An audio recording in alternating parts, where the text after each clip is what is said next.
Finally आज 10 दिवसानंतर भात खाऊन माझं मन तृप्त झालेलं आहे. व्हेज पुलाव बनवला होता. आहा, मज्जाच आली. मग फ्रीज उघडून बघितलं तर फ्रीजमध्ये 2 लिटर दूध पडलेलं होतं. मग आता त्याचं काय करायचं? चहा कॉफी तेवढ्या उन्हाळ्याचं पिऊ वाटत नाही. म्हणून विचार केला की फालुदा बनवूया. इन्स्टंट फालुदा प्रेमिक्स होता माझ्याकडे. सुरेश बोलला की मँगो बनवायचा. मग मँगो फ्लेवरचा फालुदा बनवला. काही नाही, फक्त बॉइलिंग दुधामध्ये टाकायचं, 5 मिनटं शिजवायचं आणि रात्रभर फ्रीजमध्ये ठेवला. दुसऱ्या दिवशी आहा, मस्त फालुदा खाल्ला. आणि त्यानंतर फ्लिपकार्टवाले 1 महिना झोपून उठले आणि माझं पार्सल देऊन गेले. सुरेशने बनवला पिल्लूसाठी चिकन 65 घरी बनवला. आणि इथे आम्ही बाहेर चाललेलो आहे आता फिरायला. गार्डनकडे जायचं होतं, पण संध्याकाळी 7ला 5 कमी आहेत. आता गार्डन बंद झालं, म्हणून आम्ही निघालो मुकुंदराजकडे.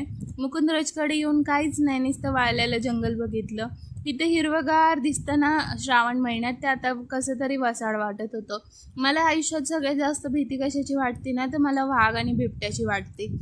मला जर चुकून हे कुठं दिसले ना तर माझा आत्मा माझ्या शरीरातून क्विट करेल, एवढी घाबरते मी वाघ बिबट्याला. संध्याकाळी 7 वाजून गेले. आम्ही आलो मंडईमध्ये. वडापावनी मला आवाज दिला. मग वडापावकडं जावंच लागतं. मनाला एक खोटा दिलासा दिला की एक वडापाव खाऊन माझं काय नाही होणार, म्हणून मी खाल्ला वडापाव गरम गरम. घरी आले, मिट्टू बघून आम्हाला ओरडायला लागला. त्यालाही आता आमची सवय लागली.